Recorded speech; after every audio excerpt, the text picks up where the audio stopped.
Hello everyone and welcome back to APUSH. Today we're going to have our first video of historical period number 9. This is our last unit for APUSH. We just have a few videos here. This part is not worth a lot of the entire curriculum of the class, but it's still stuff we've got to learn, 1980 to the present. So today is key concept 9.1.1, the conservative rebirth in the 1980s. Here we go. Alright, so the first thing we have to do is review just a little bit of what we've learned about the rise of the New Right. This began back in the 1960s when there began to be at first economic opposition to government spending. There had been a long era of liberalism in America all the way since the New Deal, and over time there starts to be sort of discontent over this trend among people as the economy, especially in the 1970s, is stagnant. People look at government spending as a scapegoat for why the economy was not expanding. Right? So this is where it gets its start. We've talked about this already in period 8. Politicians that represented this new point of view were people like Barry Goldwater from Arizona. He was the presidential candidate in 1964 against LBJ, who represented a lot of government spending and liberalism. And more importantly, Ronald Reagan, who's going to get elected in 1980 to the presidency. At first, he was just governor of California, but they both began these policies at the state level to limit government spending. And that's going to kind of launch them into fame as these ideas start to sort of gel with what many people across the country were seeing as government overstepping as well. That gets us up to the election of 1980, one of two elections mentioned as red terms in the entire curriculum. The first was the election of 1860 with Abraham Lincoln, the second, election of 1980 with Ronald Reagan. Now, Ronald Reagan was running against the incumbent president, Jimmy Carter. I've said a little bit about him before, about how throughout the 1970s there was slow economic progress, which meant that when people looked at Carter, they saw the face of basically things that had not been changing. There were also some international crises that I'll talk about in a minute, and all this stood sort of in sharp contrast to Ronald Reagan. Now, Ronald Reagan used to be a Hollywood actor, so he had a certain amount of charisma and a very sort of attractive personality. He kind of looked the part of being a president. He also exuded optimism, but also willingness to be bellicose, the idea of kind of willing to put up a fight for things he believed in, while people felt that Carter was weak on ideas like that, and this led to an overwhelming Republican victory, as you can see in the map in the middle on the right. Now, this election was also underpinned by foreign policy.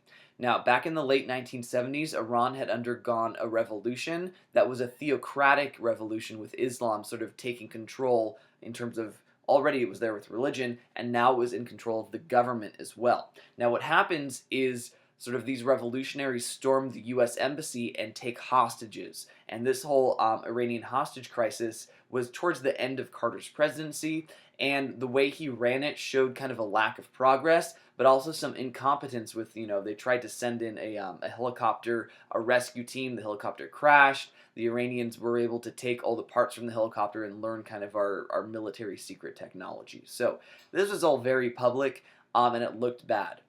With the election of Reagan, this secured the release of the hostages, and it immediately made Reagan look like he was a politician taken much more seriously by foreigners. We learned later on that the reason that the Iranians released the hostages is that there was a backroom deal of weapons where we sold some weapons to the Iranians and they gave us our hostages back. So it looked really good on the surface, but deep down there was some shady stuff going on. But what this does is it means that the federal government now has conservatives in power who are going to enact a lot of policies that are going to take tax cuts and deregulate many industries that we'll look at the next one. Alright, so now what's going on here is we're going to talk about what the policies of Reagan looked like throughout the 1980s and how in many ways this is going to set a stage for what continues on conservative economic views all the way till now. Now, as a little context, realize that the economic policies of Nixon, Ford, the only sort of real Republicans in this long era of liberalism other than Eisenhower, they were pretty moderate. They weren't looking to end the Great Society. They weren't looking to end the New Deal. A lot of sort of the scope of government was not being challenged. I mean, even with Nixon, he helped to create the EPA, which extended the scope of government regulation. Now, when you get presidents like Ronald Reagan and later George H.W. Bush, there's going to be much more conservative economic policies, much more laissez-faire economics, capitalism where the government is just pretty much hands-off. In Reagan's inaugural address when he became president, he had this very famous statement that he made. He said, "Government is not the solution to our problem, government is the problem." He was saying that too much government intervention in the economy limits what it's able to do, and therefore, when we look in the 1970s, we see that it was so stagnant because the government had gotten way too big, in his opinion. Now, what he sort of proposed instead came to be known as Reaganomics, named after him, but the actual economics term is supply-side economics. The idea is that the government is still going to spend some money, but it's not going to spend money directly to people, not giving them assistance to try and tackle poverty. What it's going to do is it's going to use subsidies. It's going to give money to certain productive enterprises, certain industries, mostly corporations, hoping that those corporations will use the money as investments to build their profits, which, when you add that all up, looks like our economy is expanding as well. Now, a term with a negative connotation that goes with this is called corporate welfare. So we talk about welfare when money is given directly to people. Corporate welfare is the idea of the government, instead of spending on people, it's spending it on corporations instead. Right? This is the principle of trickle-down economics. The idea behind supply-side economics is that if you give extra money and government incentives to companies that have a lot of money, they're going to take that money, invest in their corporation. They're then going to need more people to do more jobs, and that money is going to trickle down into the middle class and the lower class from the top down. Now, there's still a lot of controversy and debate over trickle-down economics, whether it works or not. For the most part, it might have worked a little in the 1980s, but there were other factors going on that contributed to economic growth as well. Okay? Now, what's going on with these conservative economic policies is that because they weren't going to offer as many programs through the government, that meant that the government didn't need to tax the public as much because they didn't need the money to spend. They hoped society would be improved through the free market sort of system instead, where people would have to take those risks and initiative in order to get ahead. So let's look at what a couple of these policies were that go in with Reaganomics. One had to do with tax cuts. So we see a huge tax cut with Reagan. There was a 23% drop in income tax, especially for those at the top. When you look at marginal tax brackets, you can see that when you make more money over a certain amount, that percentage gets higher and higher. It's called a progressive tax system. What we see with him is he drops those numbers down significantly by working with the Republican Congress. So when there's less tax revenue, it means there's less money to be spent, but Reagan sort of made up that difference by spending less money on social programs. So fewer programs because there was fewer tax money, because he felt there was not the need to tax or have programs in the first place. He believed that was too much government. The industry was deregulated a bit, so we see things like the EPA created before. Now there would not be as much spending on worker safety or environmental safety, which meant that less spending through the government, but many of the concerns with this were that these regulations were limiting corporate profits. They did limit corporate profits, but they also tried to protect the environment and protect workers in the process. You'll find with supporters of supply-side economics, just like how monetarily they're giving money to benefit companies rather than people, with this deregulation, they're trying to benefit companies still instead of people with less regulation. Regulations protected the people, but now he's basically making arguments in favor of the economy as a whole rather than individuals. Now, one thing to take away is that the idea of a smaller government and government spending did not apply to military spending. In fact, Reagan triples our national debt through deficit spending on the military. So you can say that he really cut a lot of programs to bring down government spending, but it's in the 1980s with Ronald Reagan where we see a radical increase in federal government spending on the military, on defense, which is going to be a trend that continues all the way up to the present. And that's one thing about sort of Republicans and conservative economic policy is they're very in favor of not spending a lot of money, government money, on society, but they never want to limit military spending. In fact, they're willing to increase it. So more recently, with what Trump said is he said he wanted to limit social spending, but the exact same amount that he limited on social spending, he then increased in military spending. So it's basically a characteristic of the Republican Party, even though it perfectly does not fit in with conservative economic policies. Now, something that Reagan did not do is when he looked at things like Social Security and Medicare, so things that came out of the New Deal, out of Great Society, out of this long period of liberalism, he did not dismantle the social safety nets. So it cost a lot of money to keep them there, but he understood that we were getting into an era where the greatest generation is now starting to get into the age when they can collect Social Security and Medicare. Soon the baby boomers would get to that point. If he cut those, we were going to have a bigger problem of people expecting things from the government and not getting it. Another thing that Reagan did that doesn't really fit with his vision of economic policy and supply side, kind of limited government economic policy, was he also offered amnesty to illegal immigrants. So if you look at kind of his immigration policy compared to current Republican immigration policy, they don't match up at all, even though the Republican Party still constantly harkens back to Ronald Reagan because he was such an important and significant president in our history. All right, this is our last slide, and it's a bit more of an encompassing one about points of view on sort of trends in economics during this era from 1980 to the present. Now, what we saw is overall there was a political shift to a right-leaning stance in governmental policies from a left-leaning stance. From the New Deal until the election of Ronald Reagan, the presidents tended to be either liberal Democrats or very moderate Republicans. So you have this long era of alignment of government spending or government spending not really being challenged. From 1980 to the present, there tended to be very conservative Republican presidents, and when there were Democratic presidents, they tended to be more moderate, and they didn't try to, completely change things in terms of like going radically to the left in terms of liberal economic policies.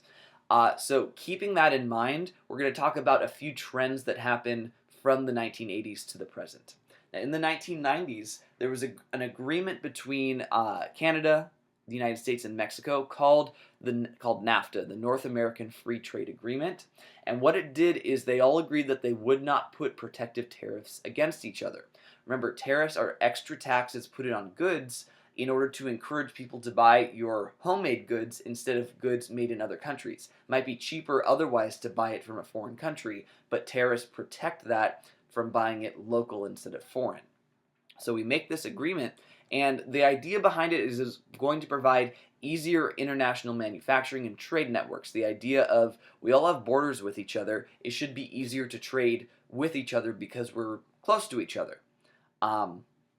What happens though is some people criticized it. They looked at it and said, this is going to mean the movement of some American industries to Mexico where the labor was much cheaper because they would pay the people much less to do the same work in Mexico compared to the US where there were lots of unions, lots of groups that were arguing for larger wages for the workers. And in many ways, this is what happened. So you find auto companies moving down to Mexico for their assembly plants instead of the US because it was going to be cheaper to produce down there. Now, it's hard to see that map on the side, but if you look at it, there is sort of a slight negative effect on the US with the transfer of trade.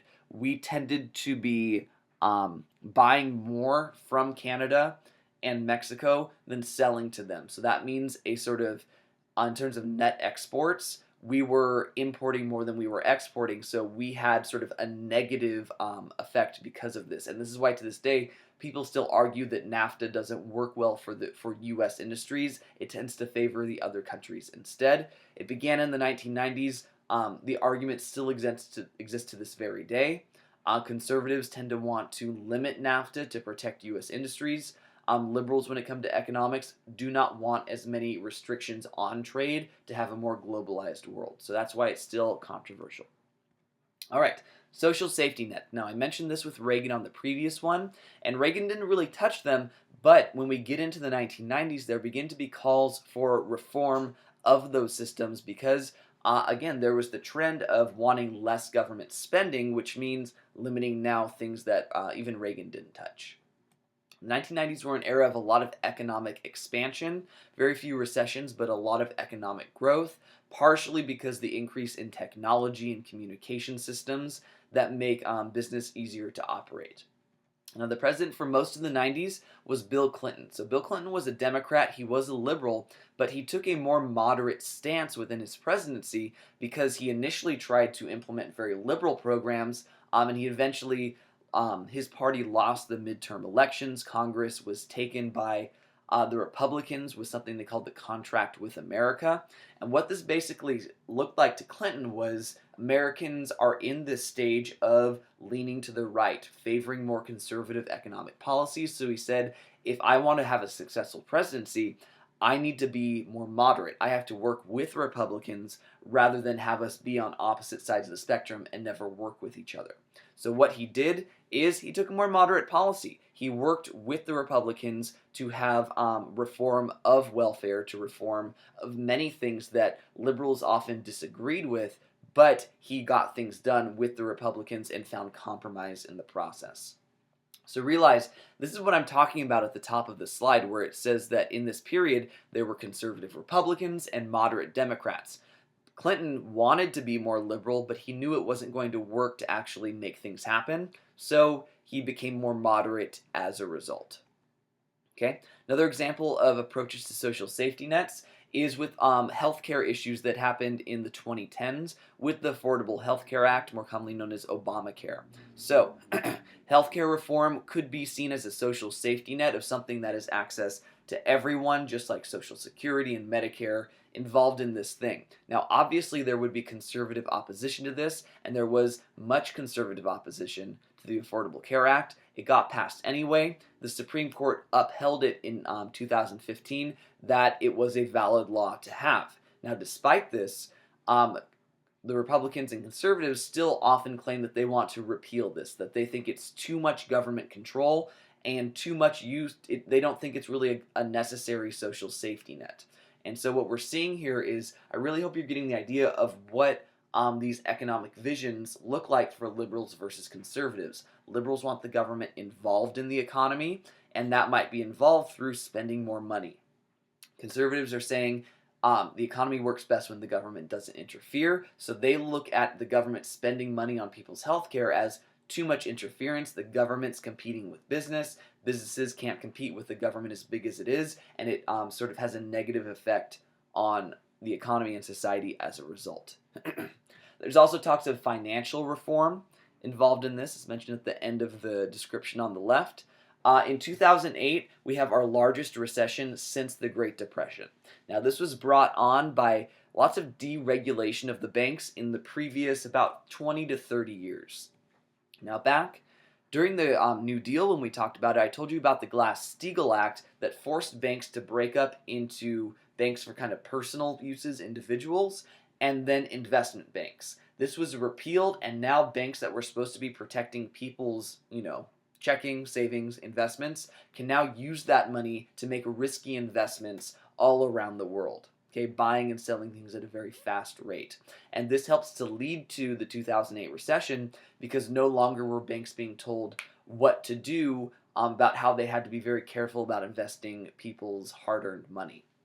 We also saw an era where Alan Greenspan was chairman of the Federal Reserve. That's the part of the government that regulates basically how the government tries to control inflation and unemployment. And what happens is he limited regulations on how money was loaned out by the very banks that had been deregulated, and the banks abused the system to a very high degree, which led to this large recession. The economy was close to failure. Eventually, the federal government had to bail out many of these banks in order to protect the entire system from failing, not just in the US, but around the world. So, crisis was averted, but only through government intervention. Okay, that's still something that's kind of controversial, but it did get us back on our feet eventually, though with very slow growth in the process. All right, thank you so much for watching. So you know what your work is. You got some terms to make, red or yellow terms only. For period 9, the quizzes are optional. They are extra credit, but they're there on Google Classroom for you to do. work on your geography assignment for this very last unit, study chronology for the chronology final, and the next video is there if you're ready for it. So this is Mr. Chodola signing off. Thank you for watching as always, and I'll see you in class. Bye-bye.